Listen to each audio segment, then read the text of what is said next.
Olá, meus amigos e minhas amigas do Estudo Bíblico, Aprofundamento Bíblico.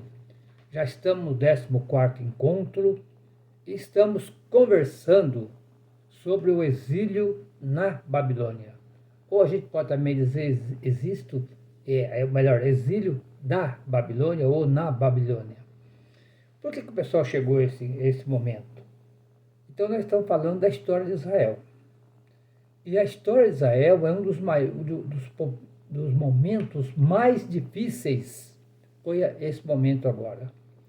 O povo que foi tirado da sua terra, lá de Israel, lá, e foi levado para Mesopotâmia, que é lá onde tem o rio Eufrates e o rio Tigre, lugar de muita riqueza. Onde tem água, tem muita riqueza. No Egito, tem o rio Nilo. E o rio Nilo é a riqueza do Egito. Se secar o rio Nilo, acaba o Egito. A água significa riqueza. Então hoje nós vamos conversar sobre 3 pontos nessa resistência popular. O povo que foi levado para o exílio vai passar por um momento de purificação, vamos dizer assim. Se nós olhar o encontro passado, a gente viu que era costumes dos impérios transportar pessoa para o exílio. Então a gente viu lá com Nabucodonosor, a primeira leva, ele já levou 10 mil. E que ele levou os 10 mil? São os grandes valentes, vamos dizer assim, além dos valentes, são o exército, os líderes, os profissionais. Depois ele levou mais 7 mil. E depois ele levou mais 1.000. São 18 mil. Então era um jeito de eles levar. E nós vamos conversar hoje que esse período de exílio na Babilônia é um ponto. Depois, como é que foi trabalhado a Bíblia na Babilônia?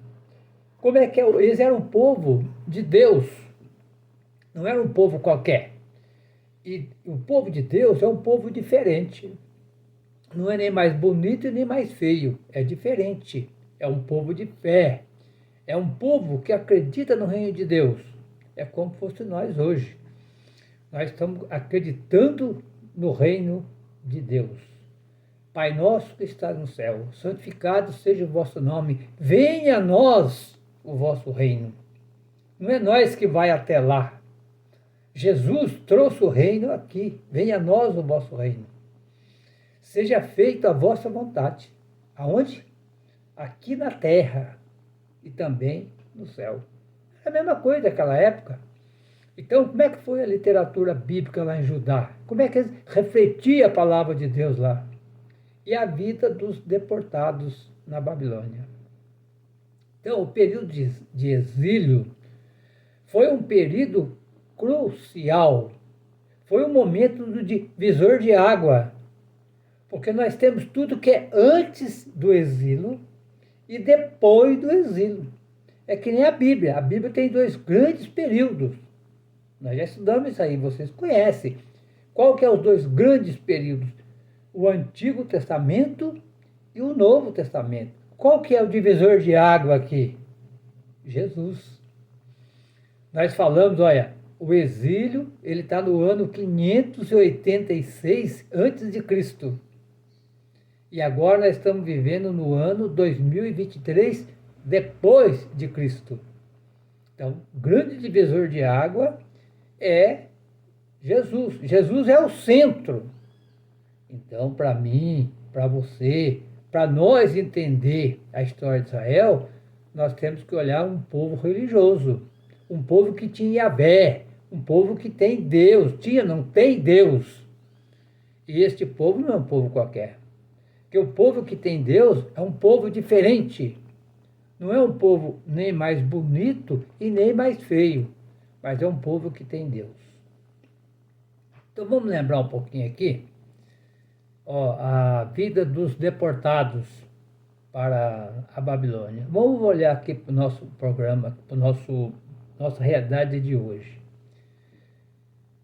Vocês têm a apostila, eu vou ler aqui um parágrafo que está na apostila que diz assim: se voltarmos apenas alguns anos no tempo, temos a lembrança muito viva da época dos regimes militares no Brasil e na América do Sul, ou América Central.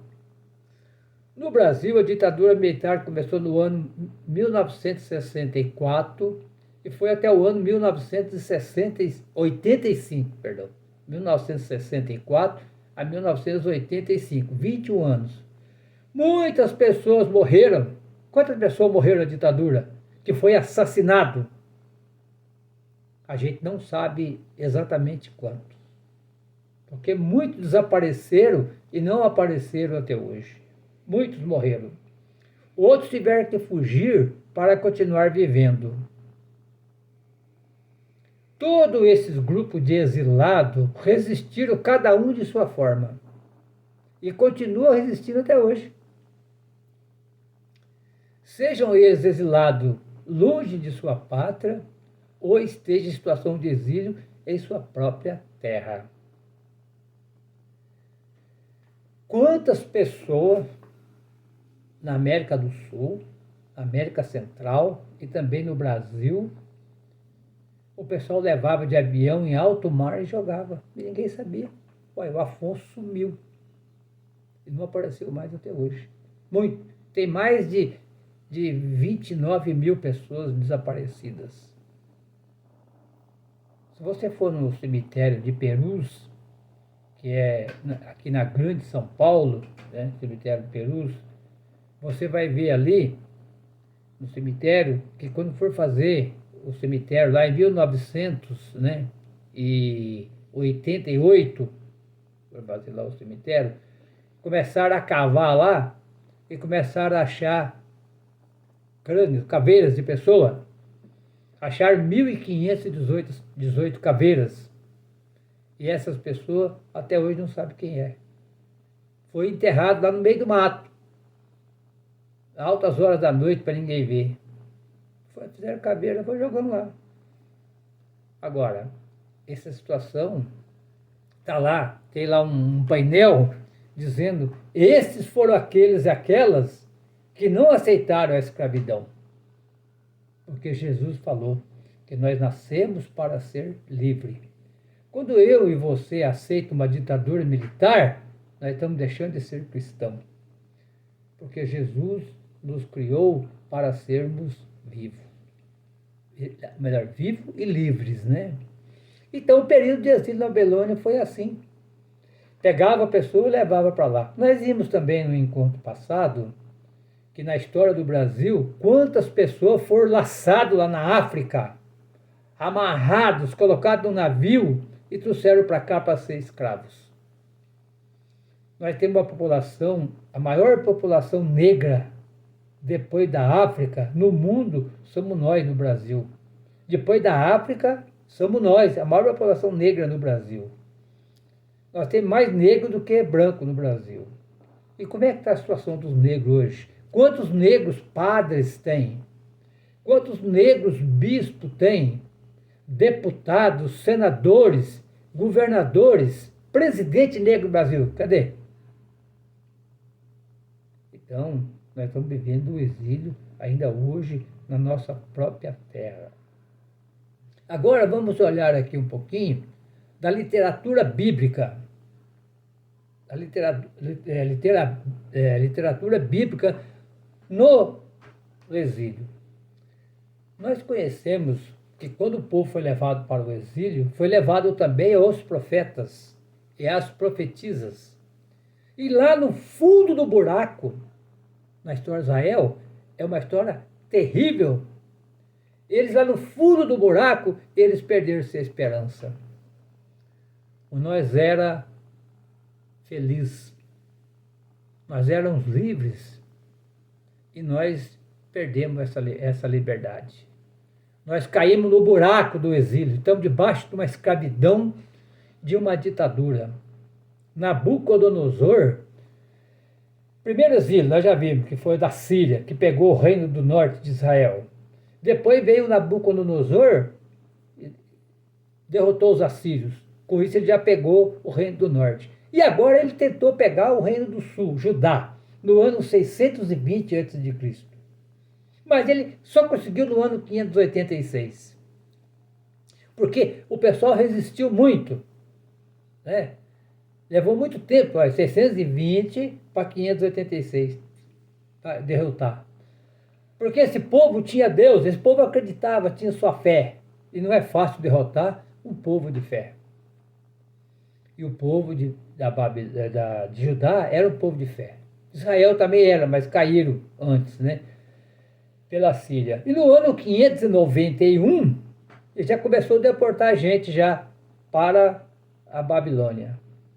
E aparecem então os profetas Isaías, aparece o profeta Jeremias, aparece o profeta Ezequiel e aparece outros profetas anônimos também, que eu estou falando de profeta literário e não literário, né?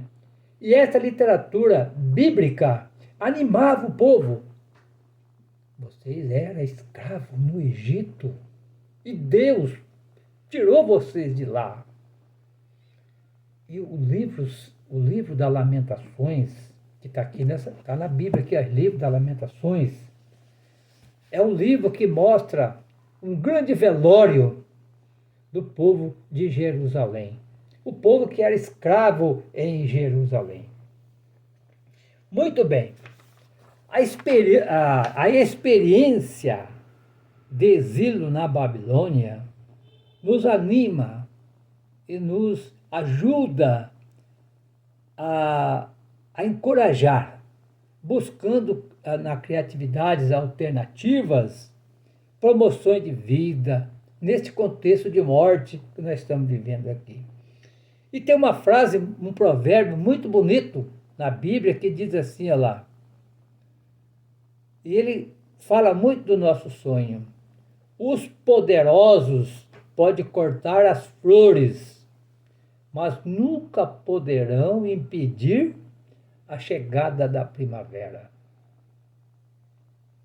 Os poderosos poderão cortar as flores, mas eles nunca vão impedir que a primavera chegue. A primavera sempre vai chegar, porque não depende dos poderosos, depende de Deus.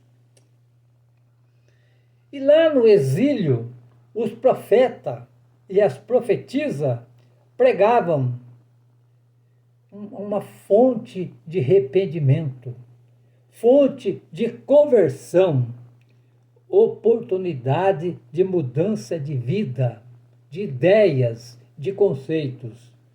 Momento para avaliar a responsabilidade no passado e no presente. O que nós fizemos de errado no passado? O que nós podemos fazer agora? E o profeta Ezequiel, ele não era profeta, ele era sacerdote. E ele foi levado para o exílio no ano 591 a.C. Então o profeta Ezequiel, ele ensinava lá no exílio que nós vamos sair do exílio. Lá ele conheceu Deus. Eu vou pegar algumas partes aqui para nós entender. Então o profeta Ezequiel é o profeta sacerdote, que é o profeta do exílio. Ele diz assim, ó, no capítulo 1, versículo 3, ele vai dizer assim, ó, a palavra de Yahvé, Yahvé é o Deus que cuida do pobre. A palavra de Yahvé, Deus, veio ao sacerdote Ezequiel, filho de Buzi, na terra dos caldeus, às margens do rio Cobar. Aí Yahvé colocou a mão sobre ele. Então Deus usou Ezequiel para animar o povo. Hoje Deus pede para você que está acompanhando esse vídeo, pede para mim, Nós temos que ser homens e mulheres de dar esperança para esse povo. E ele vai falar mais aqui no capítulo 3, versículo 15. Ele diz assim, ó: cheguei lá onde estavam os exilados. Cheguei lá onde estavam os exilados de Tel Abib, que moravam às margens do rio Cobar. Que moravam às margens do rio Cobar. Fiquei aí sentado 7 dias, atordoado no meio deles. 7 dias. Ali tonto, não sabia o que falava, só vendo desgraça, gente matando gente. Os irmãos sendo todos assassinados. Período de exílio na Babilônia. O profeta Ezequiel está falando. Literatura bíblica em Judá. É o profeta Ezequiel, é o profeta Isaías, é o profeta Jeremias. E ele vai falar mais ainda, lá no livro das Lamentações. Ele vai dizer assim, quer ver? Vou pegar aqui para vocês verem. No livro das Lamentações, é um livro quando o povo estava lá no Jerusalém. E o Nabucodonosor colocou fogo em Jerusalém. Primeiro ele cercou Jerusalém para ninguém sair. Agora, se você fica fechado dentro de casa e não pode sair, acaba a comida, acaba a água, acaba a luz. Como é que vai fazer? Uma hora vai ter que sair, ou morre de fome. E nessa época, vai mostrar que Deus, né, a misericórdia de Deus é muito maior do que a sua ira. A misericórdia de Deus não deixa o povo se perder. Ele diz assim, ó: que esteja sozinho e calado, quando cai sobre ele a desgraça, que ponha sua boca no pó, talvez haja esperança. Que entregue a face a quem a fere e tenha que fartar os insultos. Ele diz assim: porque o Senhor não rejeita para sempre. Deus nunca vai rejeitar você para frente. Embora ele castigue, se compadecerá com grande amor. Ó, capítulo 3 do livro das Lamentações, né? Versículo 32, olha lá. 32. E ele vai dizer mais, olha lá: ele esmaga sob os pés os prisioneiros de toda a terra. Nega o direito do homem diante do Altíssimo. O Deus que vai cuidar de você, o Deus que vai cuidar de mim. E o profeta Isaías, não pode esquecer que nós temos 3 Isaías. É período, né, do profeta Isaías. 1, 2, 3. O primeiro é o capítulo 1. Capítulo 1 até o 39. É chamado do primeiro Isaías. Depois do capítulo 40 até o 55 é o segundo Isaías. Aqui nós estamos falando justamente dessa literatura bíblica em Judá. É ali, no meio daquela literatura, que o profeta Ezequiel está escrevendo, o profeta Jeremias está escrevendo, e estão escrevendo e estão falando: vocês não vão ficar aqui. E ele vai falar assim, quer ver? Olha só, presta atenção, um pedacinho só do capítulo 42 do profeta Isaías, que chama segundo Isaías. Ele diz assim: vejam, meu servo, a quem eu sustento. Ele é o meu escolhido, nele eu tenho o meu agrado. Eu coloquei sobre ele o meu espírito, para que promova o direito entre as nações. Ele não gritará, nem clamará, nem fará ouvir a voz na praça. Não quebrará cana rachada. Então, ele vai falar aqui, olha, da grande importância. Ele vai dizer assim, ó: Eu, Javé, chamei você, agora o versículo 6 do capítulo 42. Eu, Javé, chamei você para a justiça. Tomei-o pela mão e lhe dei forma. E coloquei você como aliança de um povo e luz para as nações. Para você abrir os olhos do cego, para tirar os presos da cadeia e do cárcere, que vive no escuro. Eu sou Yahvé, esse é o meu nome. Eu vou dar para o outro a minha glória e a minha honra. Aqui, pessoal, ele vai dizer assim, ó. Se a mãe